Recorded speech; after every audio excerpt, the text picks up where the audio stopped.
Assalamualaikum warahmatullahi wabarakatuh. Alhamdulillahi rabbil alamin. Wabihi nasta'inu ala umuri dunya waddin. Nahmaduhu wa ta'ala wa natubu ilaih. Ashhadu an la ilaha illallah wahdahu la syarikalah. Wa ashhadu anna muhammadan abduhu wa rasuluh. Amma ba'd. Kaum muslimin, jamaah yang dimuliakan Allah subhanahu wa ta'ala, Islam adalah agama yang mudah dan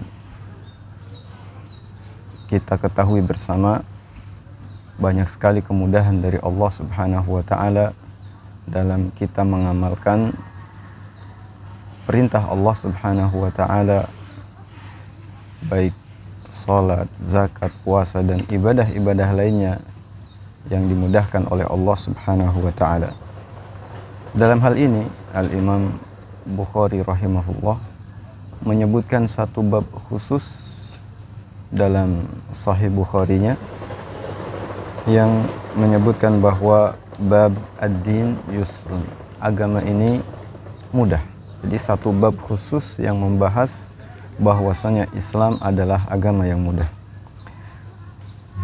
Kenapa demikian? Apa buktinya bahwasanya Islam itu agama yang mudah? Kalau kita perhatikan dan kita bandingkan dengan agama-agama atau syariat yang dibawa oleh para nabi sebelum Nabi Muhammad SAW, contohnya pada saat mereka ingin bertobat kepada Allah subhanahu wa ta'ala, maka dari syariat umat terdahulu Allah memerintahkan bentuk taubat mereka dari segala dosa dan maksiat adalah dengan membunuh jiwa mereka sendiri. Namun Allah subhanahu wa ta'ala menurunkan syariat ini kepada Muhammad sallallahu alaihi wasallam begitu mudah, dan bentuk taubatnya adalah dengan kita meninggalkan maksiat tersebut, kemudian kita menyesali maksiat tadi, dan kemudian bertobat memohon ampun kepada Allah subhanahu wa ta'ala, dan insya Allah Allah pun akan menerima taubat kita. Ini salah satu contoh bentuk kemudahan ya, dari Allah subhanahu wa ta'ala dalam kita beragama. Lalu Al-Imam Bukhari membawakan sebuah hadis yang diriwayatkan dari sahabat Abu Hurairah radhiyallahu anhu, bahwasanya Rasulullah sallallahu alaihi wasallam bersabda, "Inna ad-dina yusrun wa la yushaddu ad-dinu ahadun illa ghalabah." Islam ini, agama ini mudah, dan tidaklah seorang yang memperberat dirinya dalam beragama melainkan dia akan meninggalkannya, disebabkan dia mempersulit dirinya ketika beribadah kepada Allah subhanahu wa ta'ala. Maksud hadis ini dijelaskan oleh Ibnul Munir dalam syarahnya Fathul Bari. Beliau menyampaikan bahwasanya hadis ini bukan untuk agar supaya kita meninggalkan kesempurnaan dalam beribadah. Bukan itu maksudnya. Kata beliau bahwasanya dalam beribadah kita mencari hal yang sempurna itu tuntutan. Namun maksudnya bukan itu. Fa innahu minal umuril mahmudah bal minal ifratil muaddi ilal milad ilal malal au al mubalagha fi tatawwu al mufdi ila tarkil afdal. Maksudnya adalah dikhawatirkan ketika seseorang terlalu berlebihan dalam satu ibadah itu bisa menyebabkan malas. Ada lagi orang yang terlalu meremehkan satu ibadah, akhirnya dia pun meninggalkan.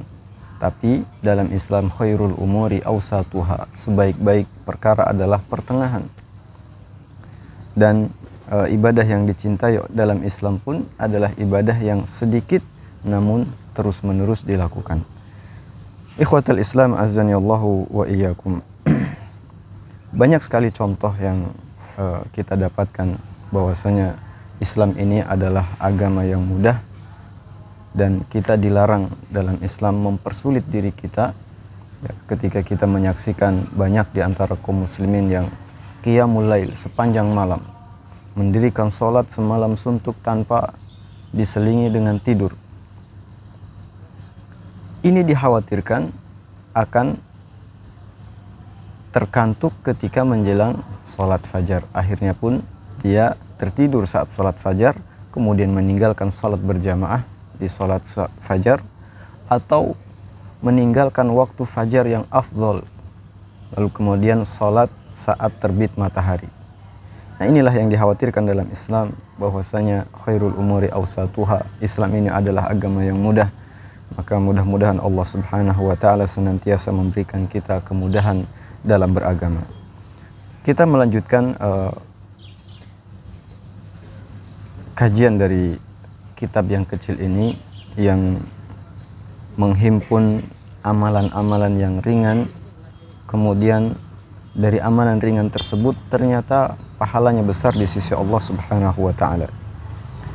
Yang ketujuh, ya, sebagaimana telah kita sebutkan sebelumnya, bagaimana agar Allah Subhanahu wa taala mengampuni dosa kita itu saat kita mendengar azan. Dari hadis Sa'ad bin Abi Waqqas radhiyallahu anhu, qala Rasulullah sallallahu alaihi wasallam, man qala hina yasma'ul muadzin asyhadu an la ilaha illallah wahdahu la syarikalah wa anna Muhammadan abduhu wa rasuluh raditu billahi rabba wa bi Muhammadin rasula wa bil islami dina ghufira lahu dzambuhu.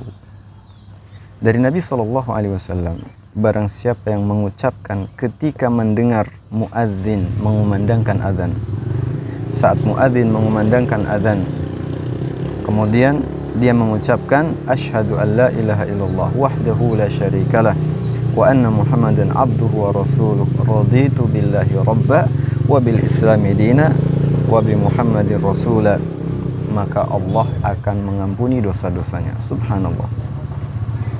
Jamaah yang dimuliakan Allah Subhanahu wa taala, kalau kita perhatikan, ini merupakan amalan yang begitu ringan ya, saat kita mendengar muadzin menyelesaikan mengumandangkan adzannya, lalu setelah itu kita mengucapkan asyhadu an la ilaha illallah wahdahu la syarikalah, asyhadu an la ilaha illallah wahdahu la syarikalah wa anna Muhammadan abduhu wa rasuluh raditu billahi rabba wa bi Muhammadir rasula wa bil islami dina. Ini ucapan yang ringan dan insya Allah mudah dihafalkan.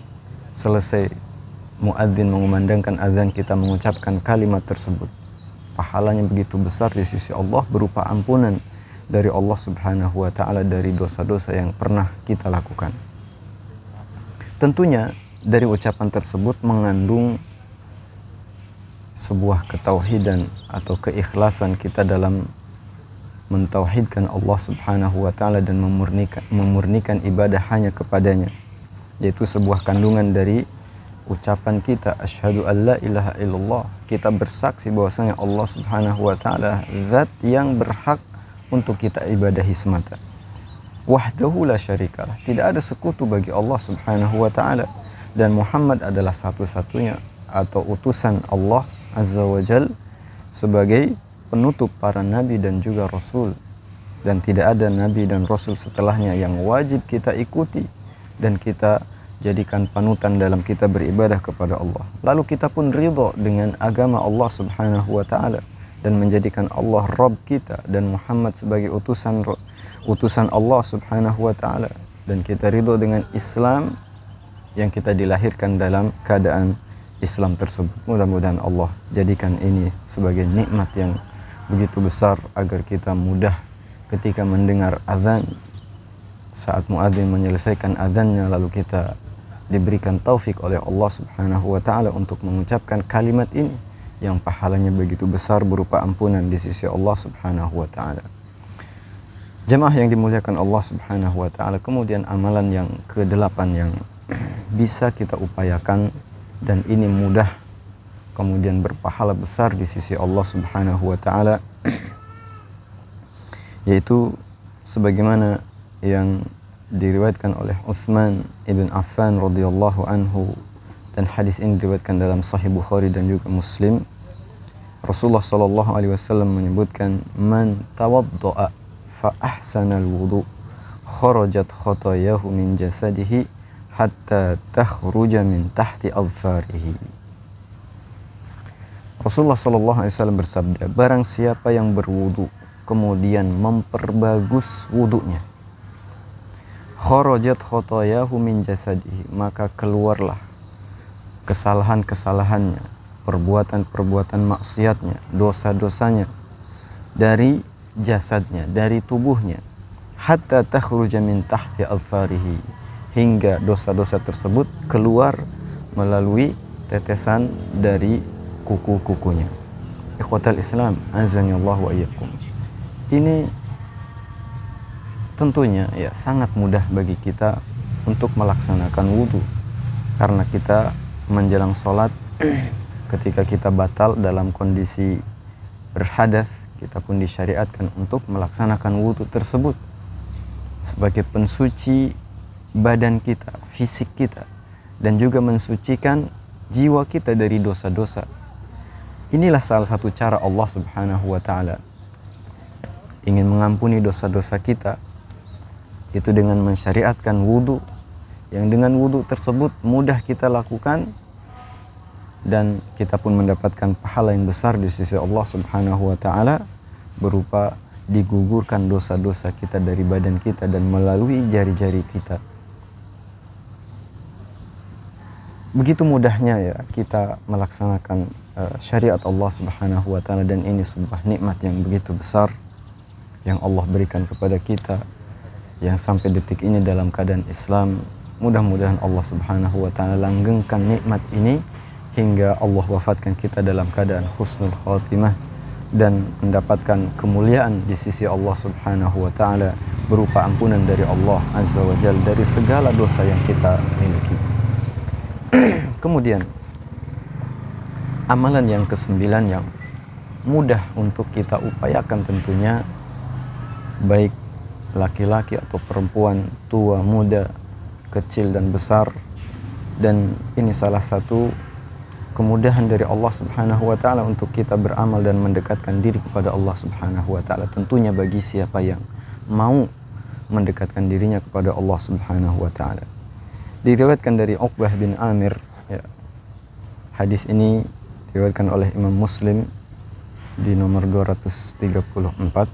Rasulullah sallallahu alaihi wasallam bersabda, "Ma minkum min ahadin yatawadda fayubligh aw yusbighul wudu thumma yaqul asyhadu an la ilaha illallah wa anna Muhammadan abduhu wa rasuluh illa futihat lahu abwabul jannati thamaniyah yadkhulu min ayyiha syaa." Subhanallah.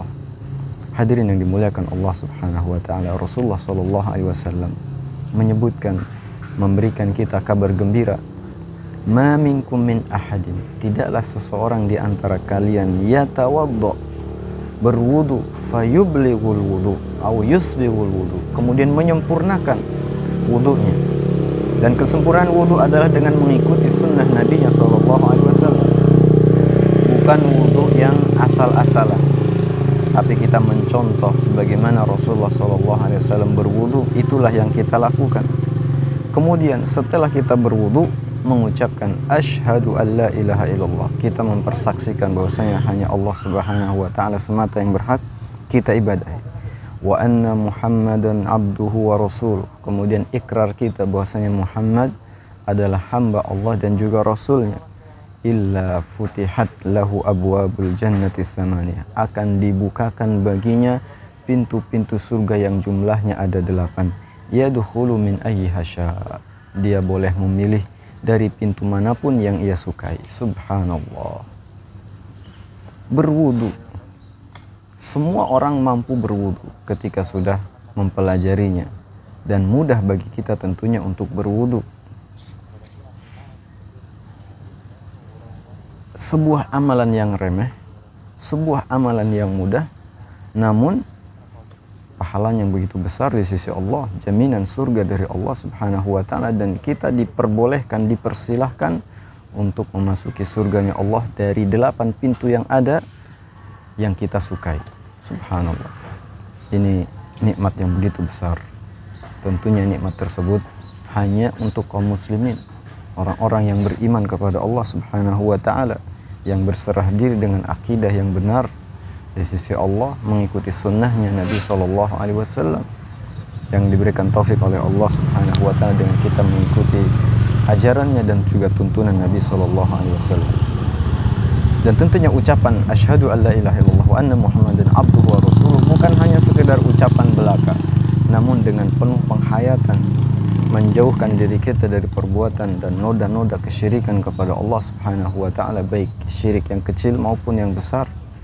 Dengan itu mudah-mudahan Allah Subhanahu wa taala jadikan sebagai sebab kita memasuki surganya Allah Subhanahu wa taala dari 8 pintu yang Allah sediakan, dari pintu manapun yang kita inginkan tentunya. Kemudian yang ke-10, di antara hal atau amalan yang bisa kita upayakan dalam rangka menyongsong pahala besar di sisi Allah, dan ibadah tersebut tentunya ringan bagi kita dan di mata Allah Subhanahu wa taala. Dalam Sahihul Jami' di hadis nomor 3936 diriwayatkan dari sahabat Abu Hurairah radhiyallahu anhu, Rasulullah sallallahu alaihi wasallam bersabda, "Man bata tahiran bata fi syi'arihi malakun falam yastayqidh illa qala al-malak Allahumma ighfir li 'abdika fulan fa innahu bata tahira." Ini juga sebagai anjuran untuk kita senantiasa menjaga kesucian.